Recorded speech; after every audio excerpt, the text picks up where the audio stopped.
night, good morning, good afternoon, and good evening, and welcome to another episode of Mark Talks Football. And why is the cricket player really like looking? And today we are going to be discussing all of the news that's happened over the past week in Reading Football Club. Just a heads up, we will not be talking about the Sutton United away pre-season friendly because I wasn't there, haven't seen any of the highlights, haven't seen anything. I've just gone by Twitter, and Twitter is Twitter. So I'm not going by most of that stuff that we've seen on there. What we're going to be doing today is talking about the news. The new manager, he's had his first press conference, and we're going to go through that. We've had two new signings as well, so we're going to go through some of their stats a little bit more detailed than we have before, the trial lists and what could be going on in the future, and the update from HMRC to go on from there. But if you don't know already, we have a football manager save on this channel. And basically we are rebuilding Reading to win the Champions League before FM24 comes out. When FM24 comes out, and the first time it comes, I will most probably do another Reading save to rebuild them back to the Premier League and win it again when the FM24 comes out. But I'm also thinking of maybe doing another save on it as well for the weekends, where Monday to Friday we will have Reading and Saturday, Sundays will be something a little bit different. But we will come to that when it gets to that, and we will go through all of that. But I hope you like the new layout, the way it looks and the way it is. Make sure you go and follow all of the socials I've got here to keep you up to date with anything that's going on.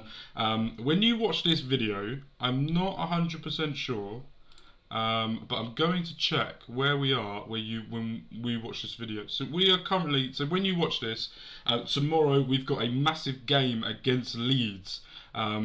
As you guys will know, in 2 weeks' time, or if you don't know, in 2 weeks' time I'm going on holiday. So I'll be missing the first game or two of the season. There will be no Reading FC news while I'm away. So in replacement for that, there will be a Football Manager 23. I'm recording all of the videos this week and releasing them for the 2 weeks I'm away. And then when I come back, we will do a roundup of all the news, the matches, everything. Just a big video on that, and carrying on with the FM23 save as well. Don't forget as well, I do have another channel, which is my WWE channel, wrestling channel, where currently we're stopping the reviews at the moment and we're concentrating on my WWE 2K23 in my universe mode, where we're going to be looking at and creating the universe mode that I think I would like, and the people all together, and doing that as well. So go and head over to that channel as well. You can see it up here. That is where the channel is. It will be in the link down below. If it's not down below, just search that name. Why is the camera opposite of where I need it? There, and you will be able to see it. We're doing a lot more shorts and videos and stuff now on TikTok, to a little build up to what we're doing on FM23 as well. When I am away on holiday, I need your guys' help. I need you guys to share it around my videos when they come out each day. Give it a like, smash that subscribe button. So I don't really want to do stuff while I'm on holiday. It's the first time I'm going away with the kids, and all I want to do is relax, spend time with my children, and just sort of enjoy the hot weather. And as it's my birthday while I'm out there as well, I will be turning 30. We're going to be having a nice relaxing-ish time. But yeah, enough of that jibber jabber, enough of that shit. Let's get into the video where we're going to go through most stuff. So, here we are. Back again, same position as I normally am when we do these videos. New layout, new way of doing it. I'm carrying on with the presentation type thing, as I actually quite enjoy making a PowerPoint presentation, and I find it quite fun. So we're going to be looking through that and go through it. So, are there any positives? Let's have a look. So, the HMRC update, we've paid it. We've fully paid the whole thing. One of the things that Selles has apparently told the owner, that to be paid for him to really start going. That was some of the reports that were coming around. And they paid the fully, so there will be no winding up petition apparently. But we will have to wait and see. All of the EFL charges are now dropped, so we do not have any outstanding charges. We do not have any, but we still have a business plan that we have to stick to in this transfer window. As in, we're restricted, but we're not. We can spend money, but it has to go through the EFL if we're allowed to. I think that goes on for a season, maybe a season and a half. And then once that's fully gone, we are fully able to go and do what we want to do moving forward. So that's a big positive. Still want the owner out. I still think that we need someone to come in that's a little bit more competent for the future. But at the same time, it's all good. England just got a wicket, 183 for 4. But yeah, it's a positive. It's a good thing for us. We're getting where we need to get to. What I want to say about positives, Sutton away, there was the planned protest for the socks. And they decided not to go ahead with it. I had, as you guys will know if you've watched my videos regularly, a big problem with this when it was announced to do socks. I thought it was an absolute stupid, ridiculous, unnecessary idea to do. But then at the same time I was like, okay, we're going to do something. We're actually going to... They've got a plan of what they're doing, and then they absolutely bottled it. You understand a bottle job when you watch most of my FM videos. You will know a bottle job when you see it, and they fully bottled it. As I said before, and I spoke to Adam Jones, who massive person on this YouTube before. He's helped me out quite a lot in the past. He come on a few videos with me and Ryan, and when Matthew was doing it as well a few years back, and sort of coming to give his insight into things as well. So. And I messaged him and I said to him, you can't do that. The issue I have as well is there's a certain someone that spoke to him and said that he would unblock me if I didn't backtalk them anymore. Absolutely fine. I said, agreed, I won't do that anymore, and still hasn't unblocked me. So, he's also bottled it as well. Absolute massive bottle job. But at the same time, what I don't understand is they've got people in charge. Okay, so here's my big thing about it. I know I'm going on a rant now, so I do apologise about this. But the issue I have with Sell Before We Die campaign is they've got good people in charge, a lot of people trying to do a lot of hard work, but they're not getting the right people in place. What we want is fans to help, fans to interact, fans to come up with the ideas, fans to come together and do something. But they're making all the choices. They're not considering what fans want. Whoever come up with the campaign, okay, and I mean this as nicely as I can possibly say this, but whoever come up with the campaign of the socks should never be allowed to do anything ever again.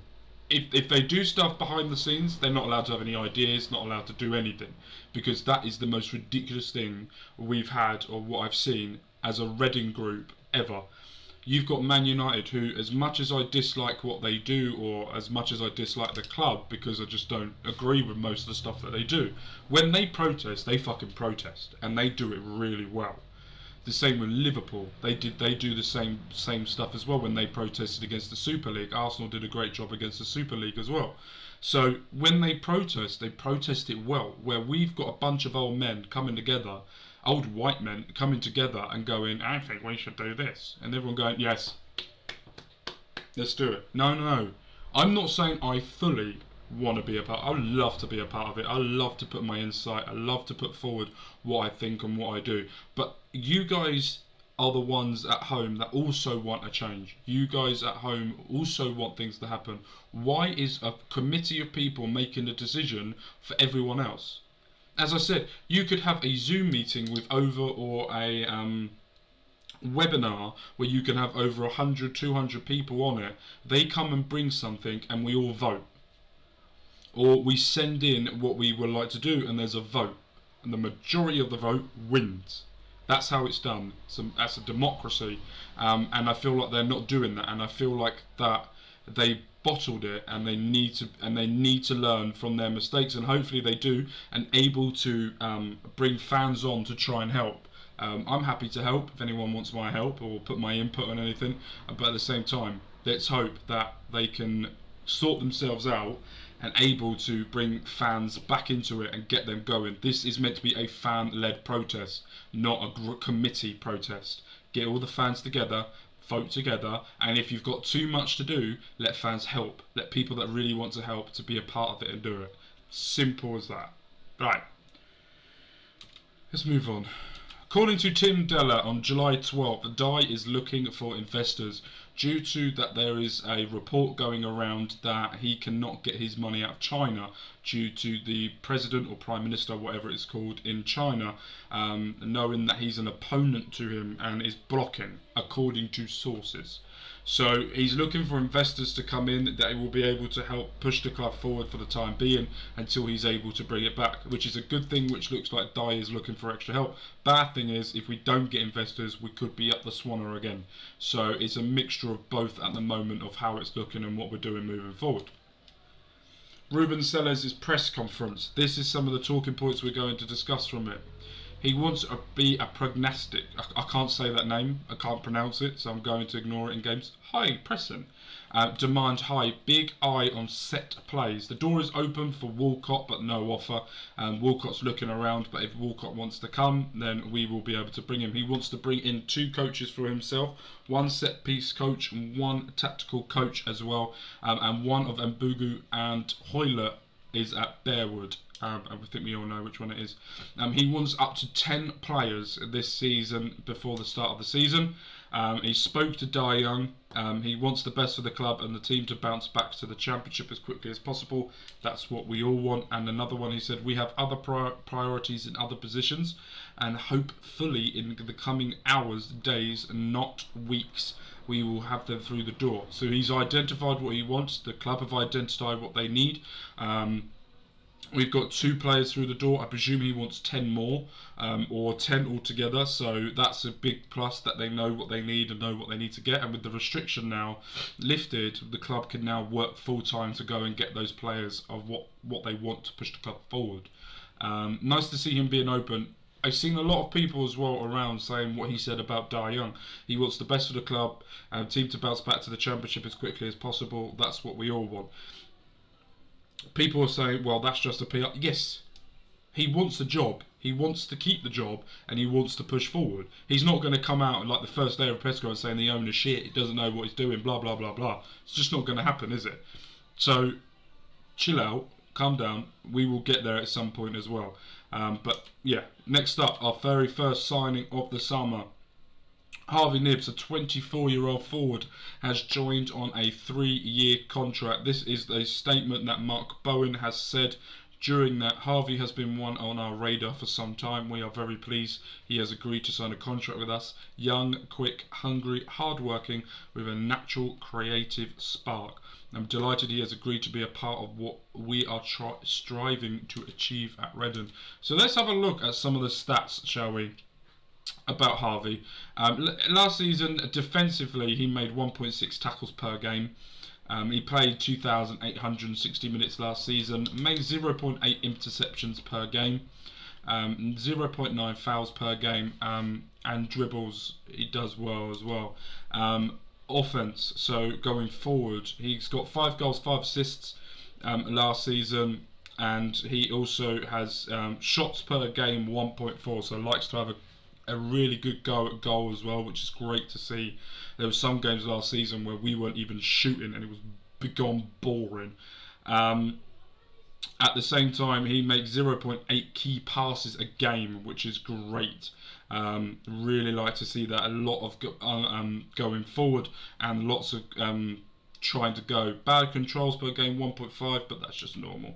Everyone has a bad control every so often. So in 35 plus 43 appearances, he made 5 assists, as we said, passes. He has a pass percentage rating of 66.3. If you're looking at stats and looking at players, if they're in the winger, final third type, you're looking for anything above 55, 60%, because with crosses into the box and defenders. So that for that stat is great, and he does 0.1 crosses per game. So it looks like he likes to pass it around on the floor, and long balls doesn't do much of that, but it's great to see. Next up, he is returning Sam Smith. Not that one, this one. A 25-year-old has signed a 3-year deal after going back to Cambridge. Mark Bowen has said Sam has all the attributes we are seeking in a new recruit. Young and hungry for success, full of energy, power and explosive pace, a proven goal-scoring record at this level, and his roots are royal. I'm delighted he is back at Reading Football Club, and I can't wait to see how, during 2 years at Cambridge, he has matured. And he has matured into a player. He is now what sort of striker he had become in the next 3 years in the blue and white hoops. He has become an absolute explosive player for Cambridge, and he's going to be doing brilliantly for us. So if we have a look at his stats, his summary, he got 14 goals in all competitions last season, 1 assist, 7 yellow cards, but he won 3.6 per game aerial wins. Defensively, we don't need to worry too much about that, but he's there for you guys to see. Going forward, it takes nearly 3 shots per game. Key passes doesn't really do much, but doesn't do that. But at the same time, disposed per game is quite a bit. But at the same time, he's going in there. He's getting going. He's trying to create chances. Got 1 assist. Doesn't really cross a lot, but his pass completion is 63.4%. And that is amazing to see. He is going to be a striker who I feel, when we go back to a video a couple of weeks ago, or last week, I can remember when we did it. I think it was a couple of weeks ago when we did it. He would the tactical insight into Ruben Selles. Ruben Selles will play a 4-2-2-2 or a 4-2-3-1. If we play a 4-2-2-2, I can see him starting up front with Andy Carroll. I think people are underestimating Andy Carroll at League One level. It's going to be ridiculous if this man is fit. With these two up front, with the aerial duels and the pace and explosive closing down pressure Sam Smith can do, just throw my pen, it is going to be a very, very interesting attack with Harvey Knibbs on the wide behind the striker. It is going to be great. Maybe Hoylett will come back and maybe that extra winger as well. We've got Femi Aziz, that this is his season now that he needs to stay fit and really prove himself moving forward. So there's a lot of tactical sites. We do need a couple of midfielders, a goalkeeper and maybe a centre back, and a right back and a left back. So we're looking for the back 5 basically to come in as well. But overall, as we saw here, 45 games, 13 goals in the league, 1 assist. Not a bad rating for a team that wasn't very good last season in League One to get that many goals as well, which is really great to see. Reading have rejected the chance to bring Leandro Bacuna back to the club. If you guys remember when we went to the Mark Bowen event with Star, Brian Carey said that he does not want to sign any dickheads. Proving it there really, isn't he? Right, next up, we had the trialists at Sutton. These were the trialists. Recently released QPR player Luke Amos, and I am not even going to try and... let's try it. Olamide Shapido. 2 starting trialists for Reading. They were playing against Luton. Luke Amos is apparently signed a contract with Reading and should be announced. If it has been announced by the time I release this video, congratulations, welcome to the club. If he hasn't, he should be coming soon, apparently. The 4 trialists as well that played in the second half were Tyler Bint, 18-year-old, USA under-21, and former LAFC Academy centre-back who has been on trial for the past few weeks. Onan Digoff, midfielder who recently was with the Swiss third-tier FC, that one, and his and son. Wow, that is a great name.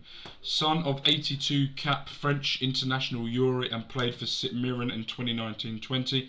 A recently released midfielder from Swansea, not even going to do that. Played against friendly against Wimbledon and has been captain under 17s. Apparently he picked up a really nasty injury and is trying to come back. And Ascot-born forward from Chelsea that has just been recently released, Jaden Wareham, who he played for Leyton Orient last season and got 2 goals in 7 before being released. But yeah, that is going to be the end of this video. If you haven't already, these are all the Twitch and YouTube channels I've got. Make sure you go and subscribe. But yeah, that has been all the news over the past week, over my rant about the socks, more stuff about what's going on with the club. The club's getting back to where it needs to be, where it should be, where we're looking the club to be and what we were worried about it was going to become. But at the same time, there's still a lot of work that needs to be done moving forward. We still need to get players through the door and fast. We need experience. We need young, hungry players. We need someone that has a point to prove. All of those type of players we need by the end of the transfer window and before the start of the season, basically, so we can push forward. But it's a positive. It's a step forward than what we had a week ago. So we just have to take that as a grain of salt and a pinch of salt and really look at where we are now and where we need to be and go forward from there. But I'm happy. I'm looking forward to it. There will be a lot of Football Manager videos, a lot of WWE 2K23 videos as well.